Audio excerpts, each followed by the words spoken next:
Esto que estamos observando en Argentina de las manifestaciones de apoyo a Cristina Fernández de Kirchner, la están, digamos, consolidando como dirigente política, digo, no necesita consolidarse, de hecho, que es una líder, eso no cabe ninguna duda. El tema es que, bueno, pesan una cantidad de sospechas, de denuncias, un fiscal pide prisión y pide inhabilitación de por vida para ejercer cargos públicos. Ante esa realidad, todo esto, de alguna manera, todo esto que estamos viendo, realmente cómo cae en ella como dirigente política, a su partido político y a la crisis que, obviamente, antes de todo esto estaba teniendo el gobierno de Alberto Fernández, del cual ella es la vicepresidenta. ¿Qué lectura se hace desde Argentina? Osvaldo Bazán está del otro lado de la línea, para nosotros es un gusto recibirte. ¿Cómo estás, Osvaldo? ¿Qué tal? Buenos días, ¿cómo andan todos? Buen día. Muy bien. Bueno, ayúdanos a entender lo que está pasando del otro lado del río, por favor. Pensé que me iban a ayudar ustedes que estaban del otro lado. Eso que no es fácil. Es decir, ¿qué mirada hay desde Argentina? Hay varias miradas. La mía en particular dice que Cristina Fernández de Kirchner sí tiene absoluta centralidad política y mediática, pero nada de centralidad social. El país está en otra cosa. Estamos sufriendo una crisis económica enorme. Hubo recortes terribles, 50.000 millones de pesos en educación. Se recortaron los fondos para la ayuda a personas discapacitadas. Se recortaron las ayudas a los jardines de infantes. Estamos teniendo una inflación del 7% mensual. Así que la batalla, la épica que quieren instalar algunos militantes y los organismos, hasta los organismos de derechos humanos, con respecto a Cristina Fernández de Kirchner, no pasa mucho más allá de esa esquina. Fíjense que ellos pensaban que después de la salida del pedido de condena de parte del fiscal Luciani, iba a haber 1 millón de personas en las plazas pidiendo espontáneamente, como un 17 de octubre del 45, por la líder. Eso no ocurrió. No ocurrió, pero ni mucho menos. Ella estaba pensando hablar desde el balcón de la Casa Rosada a 1 millón de personas y terminó el sábado hablándole a 1.000 fanáticos, muchos de ellos rentados, desde la caja de un camión en la esquina de su casa. Así que digamos que me parece que el descenso de Cristina Fernández de Kirchner en la consideración social en general, sus números de aprobación son muy bajos, pero bueno, necesita de este impulso mediático, de esta épica inventada, porque tiene mucho miedo de ir presa. Claro, Pero, perdón, presa, o sea, ¿hay posibilidad que vaya realmente en cárcel efectiva? Tiene 70 años, tiene fueros, ¿te parece que puede ir presa? Sí. A ver, por supuesto que no tiene la mayor cantidad de posibilidades de ir presa, pero es cierto que una condena, por más que no sea de cumplimiento efectivo, es lo que Cristina quiere evitar de todas las maneras posibles. Quizá presa sea una palabra demasiado fuerte, no porque no le corresponda, sino que porque hay un montón de vericuetos y siempre los ha usado para zafar, y también por el tema de la edad y también por el tema de los fueros. Pero digo, es su único plan desde que se fue del gobierno en el 2015. Lo que ella quería era quedar en la historia. De hecho lo dijo, a mí la historia me absolvió. Pero ese plan se le cayó, se le está cayendo. Queda en la historia, pero no como ella pensaba. Esto para ella es una condena peor que ir presa. En ese sentido, Osvaldo, y hablando de historia, acá el expresidente de la República, José Mujica, la comparó con Eva. ¿Tú qué pensás con Eva Perón? Primero que son épocas totalmente diferentes. Entonces es como muy difícil pensarlo así. El movimiento peronista originalmente, e incluso la figura de Eva claramente, estaba mucho más cercana al movimiento fascista de Mussolini. No que ahora no lo esté, pero es cierto que en aquel momento, digamos, era más fácil. En todo caso, para gran parte de la Argentina, a pesar de la cuestión mediática y lo que va a parecerse, eso no es un elogio. Claro. Estamos digamos, también con la atención quizás demasiado en ella, en los incidentes, en todo lo que está pasando, imágenes que estamos viendo, y casi que no ha pasado desapercibido, pese a que tú nombraste algunos indicadores recién en el comienzo de tu charla, del nuevo ministro de Economía, ¿no? Que en definitiva tenía allí un hierro caliente, tenía tiene un plazo, en poco tiempo tratar de reencauzar una economía que viene bastante complicada. Entonces, es importante destacar eso que decías al comienzo, Osvaldo. No por todo esto los problemas han desaparecido, sino que todo tiende, no digo a agravarse, pero hay una gran incertidumbre de cómo se soluciona. También agravarse, porque vos lo que estás viendo es que el elenco gubernamental, no solo el Ejecutivo, parte del Legislativo, todo lo que tiene que ver con el peronismo, los gobernadores, hasta embajadores, militantes, organizaciones de derechos humanos, están enfocados en esto. Parece que hay poca gente enfocada en el trabajo concreto, en lo que nos está pasando todos los días a los argentinos, que es terrible. Hay paro de medios de transporte. Se anuncia un paro bastante fuerte de medios de transporte. Hay habitualmente paros en los colegios. Hay paros en muchos de los estamentos de trabajo en Argentina. Y esto parecería pasar inadvertido. Ayer hubo una marcha con más gente que la que había en la casa de Cristina, que no salió por televisión. Era una marcha de los familiares de personas con discapacidad, que quizá hagan un acampe en Plaza de Mayo, porque le cortaron 10.000 millones de pesos. Entonces, la épica que puede armar Cristina, que además gran parte del país sabe que muchos de esos militantes están pagos para estar ahí, y ese es su trabajo, digo, porque hay muchísimo empleado público que no tienen ni siquiera lugar en sus oficinas porque son tantos que no caben. Entonces su trabajo es ese. En ese punto, digo, lo que pueda pasar en una esquina del barrio más caro de Buenos Aires es algo muy mínimo. Digo, no salió en todo el país la gente espontáneamente a aplaudir a Cristina, como en la burbuja de Cristina, en la burbuja de Massa también, pensaban que eso iba a ocurrir.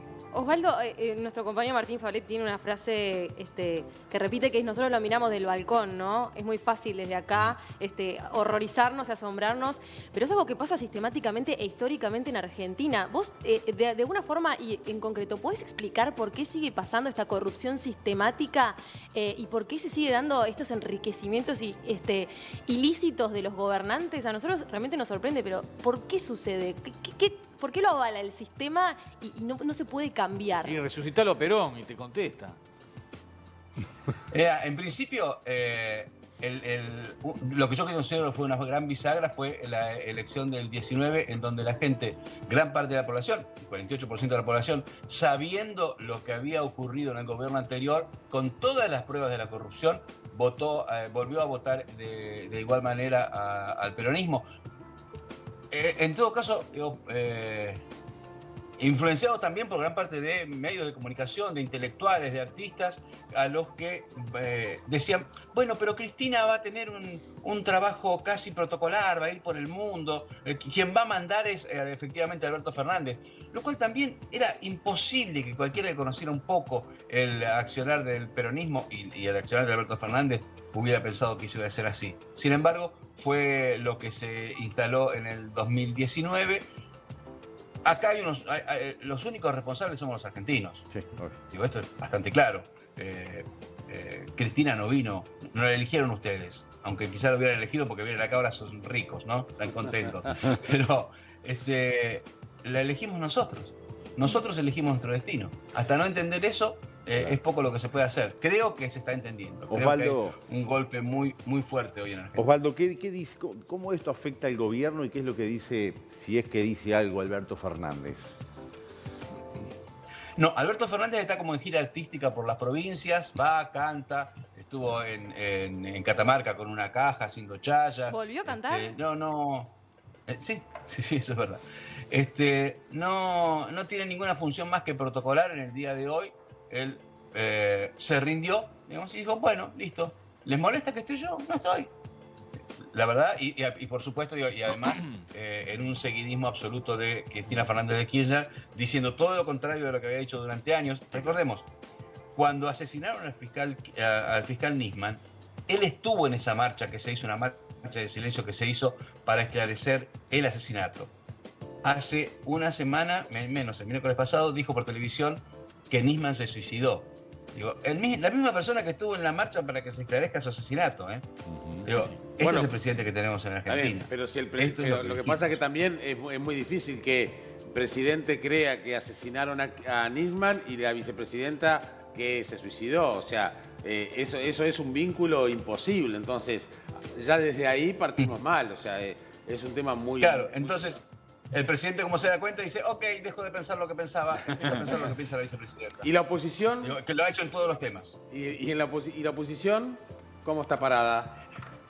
La oposición tiene un problema muy, muy grave, porque no tiene enfrente seres racionales con los que pueda discutir. Digo, los diputados oficialistas salen a decir, si ponen vallas las vamos a tirar. Digo, ¿se entiende? Desde el presidente para abajo salen a decir, no crean en la justicia argentina. ¿Cómo sigue un país cuando del presidente, vicepresidenta, claro, gobernadores, legisladores, ministros te dicen no creas en la justicia? Es muy difícil. Entonces, digo, una respuesta racional casi que no cabe. Y esto hace explotar en cierta y la medida comparación al oficialismo. Sí. Y la comparación con lo sucedido con Lula hace también, o sea, que sea fácil de entender. Esto es exactamente lo mismo que se hizo con Lula, ¿no? Y fíjese lo que terminó. Hay una enorme diferencia, digo, a ver si compartís vos con nosotros. Lula fue preso. Lula acató lo que fue el fallo. Fue preso. Acá ni nada, ni los alegatos, ni nada. Totalmente de acuerdo. Y es imposible comparar el nivel de corrupción, siendo que Brasil tenía Odebrecht, con el nivel de corrupción de Argentina. Digo, solo en este juicio se habla de $1.000 millones de dólares. Sí. Solo en este juicio. Haceme un poco de abogado del diablo. Hay gente, supongo que debe haber kirchneristas y peronistas y gente del oficialismo bien intencionados y con un corazón lindísimo, ¿no? ¿Cuál es la lógica de la defensa de este gobierno, tanto el de Néstor como el de Cristina? ¿Cuál es la lógica de ellos? O sea, ¿en dónde está centrado esa defensa a ultranza, ¿no? de una mujer que es muy difícil, o sea, para nosotros es muy difícil entender de que es inocente? O sea, el otro día Luis Juez decía algo que a mí me llamó mucho la atención.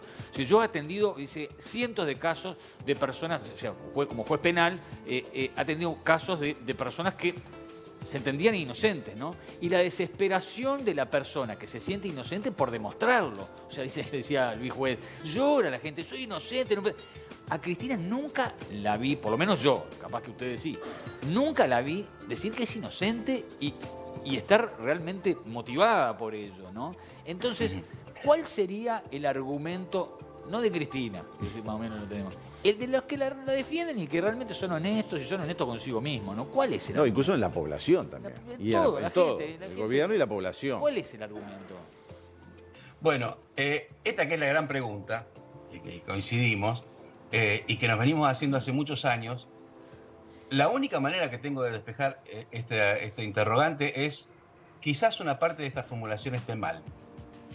Quizás no haya honestos. Así nomás. Quizás esto lo piensan sabiendo todo lo que piensan. Porque a esta altura del partido, cuando las pruebas están... Digo, días antes de que Néstor Kirchner fuese presidente, tomaron a un amigo de Néstor Kirchner, que era apenas un empleado bancario en una ciudad del sur de la Patagonia, y le dijeron, vos vas a tener una empresa de construcción. A lo largo de 12 años le dieron miles de millones de pesos a esa empresa de construcción. Ese dinero fue a parar directamente a las arcas de los Kirchner. Días antes de que Cristina Kirchner dejase la presidencia, se cerró esa empresa. A ver, están todos los papeles, ¿eh? Está todo y se mostró todo. O sea, si seguís defendiendo eso, déjame dudar de tu honestidad. Sea quien sea, desde el presidente hasta el último votante. Sí, es difícil de creerlo, pero te entendemos. Es difícil porque seguramente hay gente que está convencida de estar allí y de lo que está, de la inocencia, porque capaz que le consiguió un trabajo, lo que fuera, y no cree que no se solo robaron bolsas de dinero. Sí, pero no solo eso.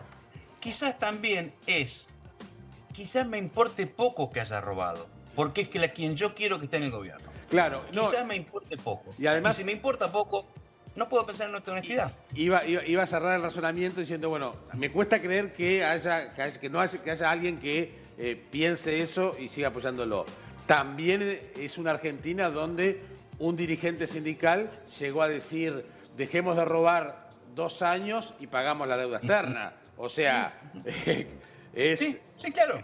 Sí, claro. Entonces digo, es que hemos naturalizado muchas cosas a lo largo de los A del eso tiempo. voy, sí, Bueno, Tiempo. Maluf en Río Grande decía roba pero fais, ¿no? O sea, Bueno, esa frase argentina se escuchó mucho tiempo, desde Menem para acá. Digo, roban pero hacen. Lo que pasa es que y eso es gran parte, explica gran parte de lo que el infierno que estamos viviendo. Pero la diferencia es que ahora no es roban pero hacen. Ahora es me roban porque no me alcanza el dinero más allá de la segunda semana del mes.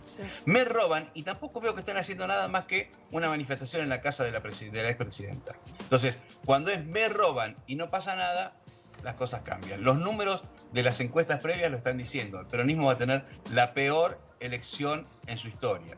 ¿Por qué tantos dirigentes que no se sienten, que son peronistas y no se sienten kirchneristas, acompañan a Cristina? Quizás porque cada uno de ellos también tenga un Lázaro Báez, un empresario amigo. Ojalá le vaya muy bien a Argentina, es un país que queremos mucho, no solo el Uruguay depende mucho de Argentina, sino que queremos mucho de Argentina por mil motivos. Así que ojalá que nuestro próximo contacto, Osvaldo, sea con una mirada un poquito más optimista de la vida. Te mandamos un gran abrazo. Abrazo grande para ustedes y sigan viniendo como están viniendo, que para ustedes nos dejan pesos. Que pases muy bien. Osvaldo Bazán Gracias. desde Buenos Aires.